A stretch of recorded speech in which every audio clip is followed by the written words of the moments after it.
আপনি ভোটের আগে বলছেন সব বাস্তবায়ন করবেন, সব ঠিক করে ফেলবেন, কিন্তু ভোটের পরে যখন আলটিমেট মেজরিটি পেয়ে গেলেন তখন অহংকারী হয়ে উঠলেন, প্রতারণা করলেন। অতটা অবুঝ আমাদের এই বাঙালি জাতি আর নাই।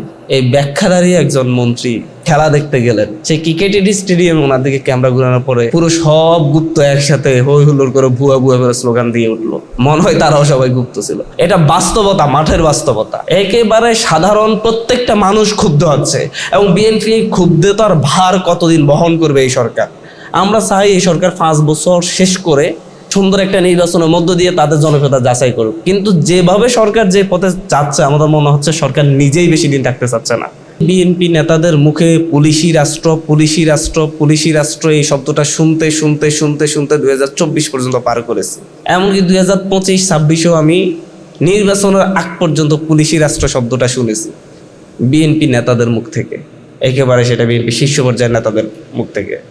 আমাদের স্বজন, শেখ হাসিনার যেরকম স্বজন হারানোর বেদনা ছিল, আমাদের এই সরকারেরও অনেক স্বজন হারানোর বেদনার মতো অনেক মানে খুব আবেগী হয়ে ওঠে।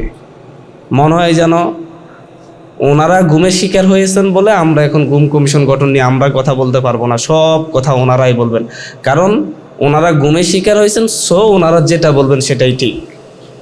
সব কিছুই মূলত হচ্ছে বিএনপি যখন ক্ষমতার বাইরে ছিল, এই সব কিছু তখন দেখতাম যে বিএনপিই চাচ্ছে, ওনারাই চাচ্ছিলেন। আমাদের কাছে মনে হচ্ছে আমাদের কথা তো ওনারাই বলে ফেলতেছেন। 31 দফা দিয়ে এরপর হচ্ছে বিভিন্ন ভাষণে সব পরিবর্তন করে ফেলবে, কিন্তু ক্ষমতায় যাওয়ার পর চেহারাটা পাল্টে গেল। সরকার মুখে মুখে বলে সবার আগে বাংলাদেশ, কিন্তু বাস্তবে সরকার সবার আগে এস আলম,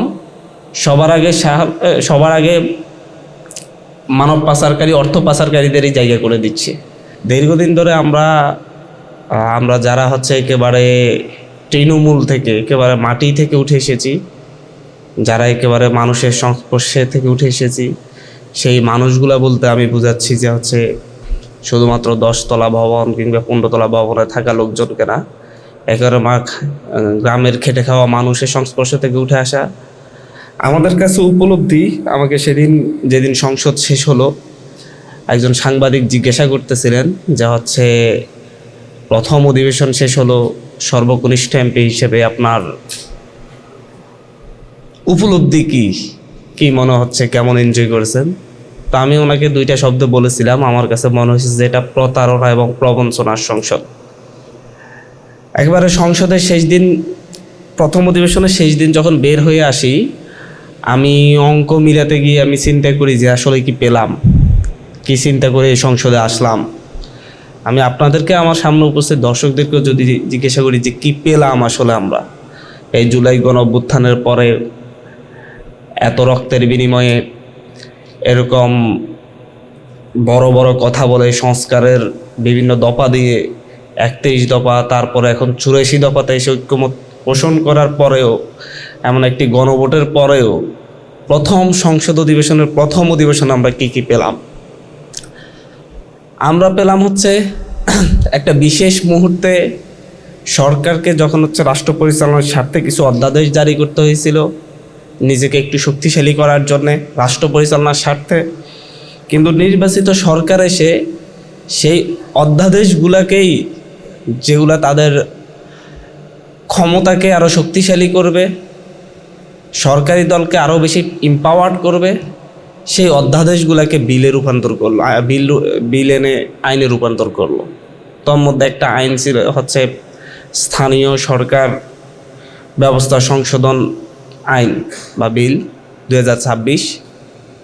এই বিলের মধ্যে দিয়ে অন্তর্বর্তী সরকার বিশেষ মুহূর্তে সিটি কর্পোরেশন, পৌরসভা, উপজেলা পরিষদের স্থানীয় নির্বাচিত জনপ্রতিনিধি বলতে যাদেরকে বোঝাই, মূলত হচ্ছে আওয়ামী লীগের শেষ সময়ে যারা হচ্ছে ভোট দখল করে, কারচুপি করে অন্য প্রার্থীদেরকে প্রার্থী হতে না দিয়ে যারা উপজেলা চেয়ারম্যান হয়েছে, মেয়র হয়েছে, তাদেরকে অপসারণ করার জন্য একটা অধ্যাদেশ জারি করেছিল যে সরকার চাইলে, বিশেষ কোনো পরিস্থিতিতে সরকার চাইলে তাদেরকে অপসারণ করতে পারবে।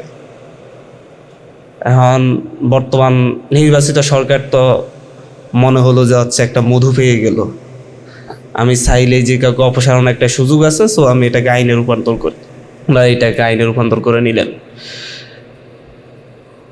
যেগুলা তাদের কাছে মিষ্টি লেগেছে মনে হলো যে হচ্ছে দীর্ঘ সময় ক্ষমতায় থাকার জন্য তাদের পথ প্রশস্ত করে দিবে, সেগুলো আইনে রূপান্তর করলো, এরকম যেই ইস্যুগুলো রয়েছে।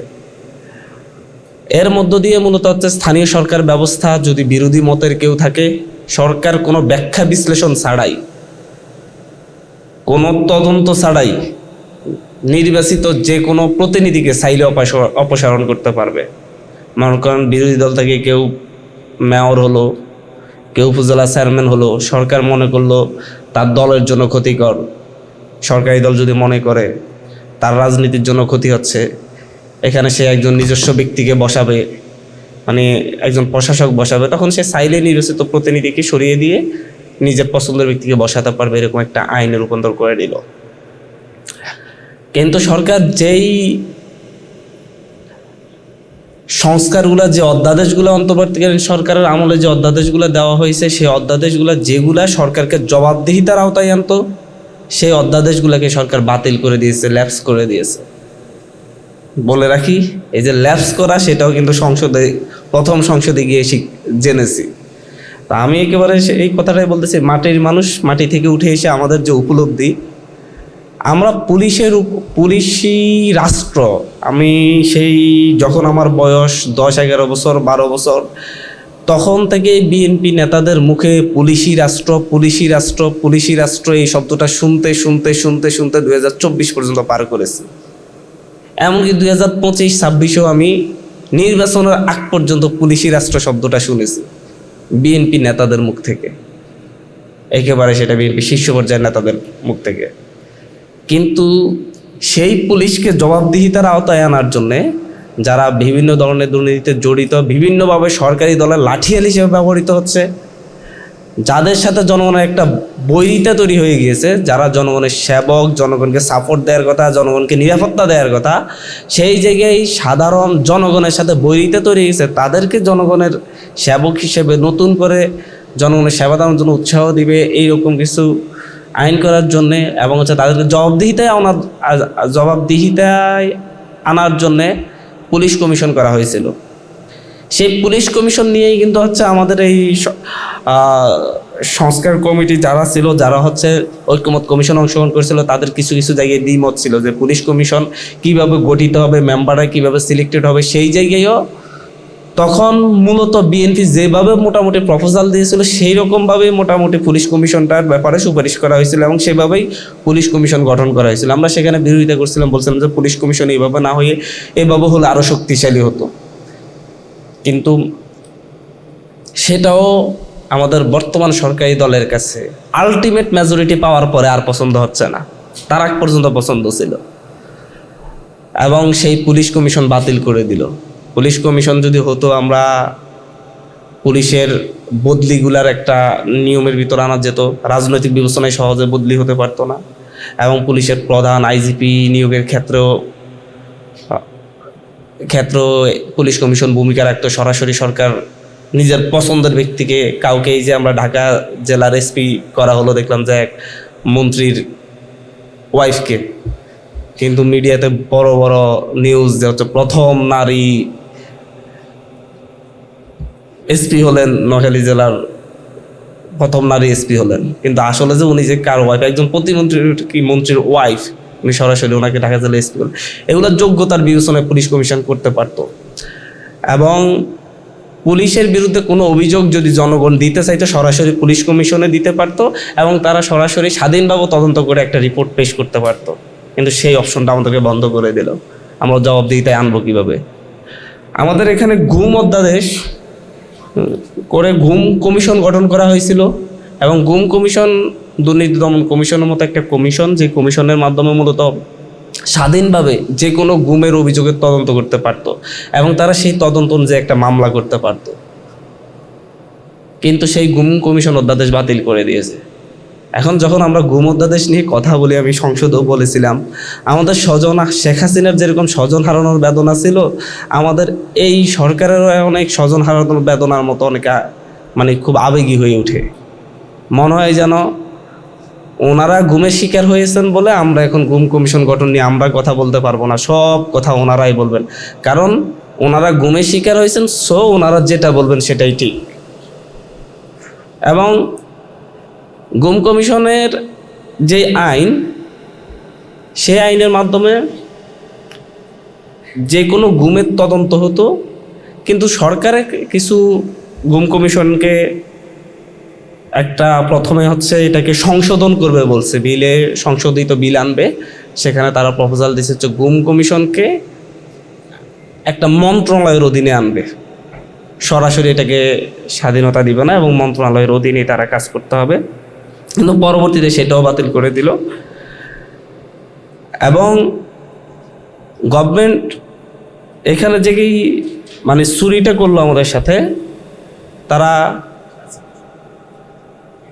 বলতে চাচ্ছে যে গুম মানবতা বিরোধী অপরাধ, এটা আইসিটি অ্যাক্টে বিচার হবে।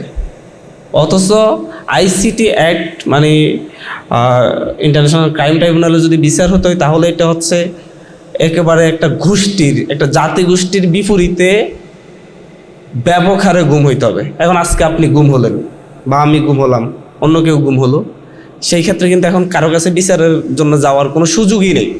এটা কিন্তু কোনো ফৌজদারি অপরাধ হিসাবেও নেই।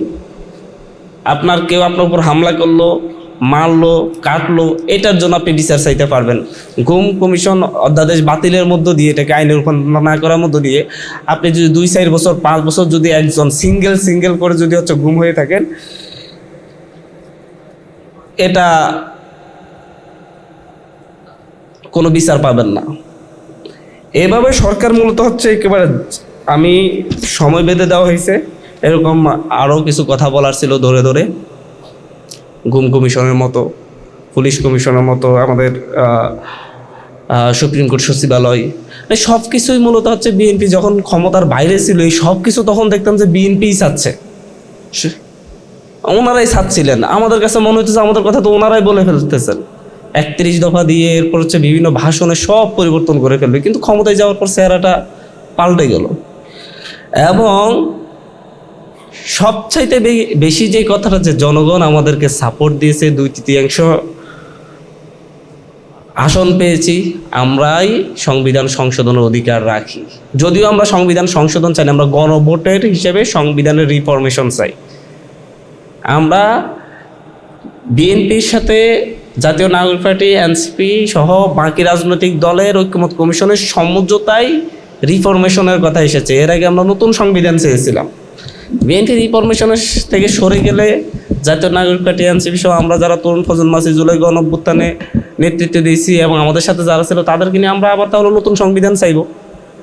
যেহেতু বিএনপি তার ঐক্যমতের জায়গা থেকে সরে আসছে, আমাদেরও সেই আমাদের পূর্ণ জায়গায় ফেরত যেতে হবে।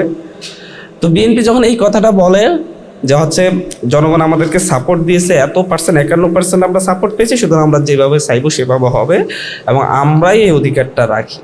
তা আমি ওনাদেরকে প্রশ্ন করতে চাই, আসলে হচ্ছে আপনারা তখন বলতেন যে গণভোটের যে 4টা প্রশ্ন দেওয়া হয়েছে, এই 4টা প্রশ্নের সাথে আমরা একমত না এবং এই অনুযায়ী আপনারা গণভোটে হ্যাঁ দিলেও আমরা এই 4টা প্রশ্নের বাস্তবায়ন আমরা করব না।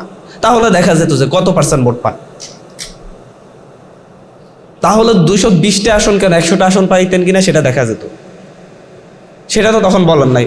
ওই যে জনগণের চাপে বুঝতে পারছেন যে মানুষ এটার বিরুদ্ধে গেলে আপনাদেরকে ভোট দিবে না, নিজ মুখেই স্বীকার করতেছেন যে আমরা চাপে পড়ে আমরা স্বীকার করেছি যে হচ্ছে গণভোটে হ্যাঁ চেয়েছি, চাপে পড়ে। কার চাপ? জনগণের চাপ ছিল এবং জনগণ আপনাদেরকে বিশ্বাস করছে, আপনারা সেই বিশ্বাস ভঙ্গ করতেছেন এবং সেই বিশ্বাসের জায়গা থেকে সরে আসতেছেন।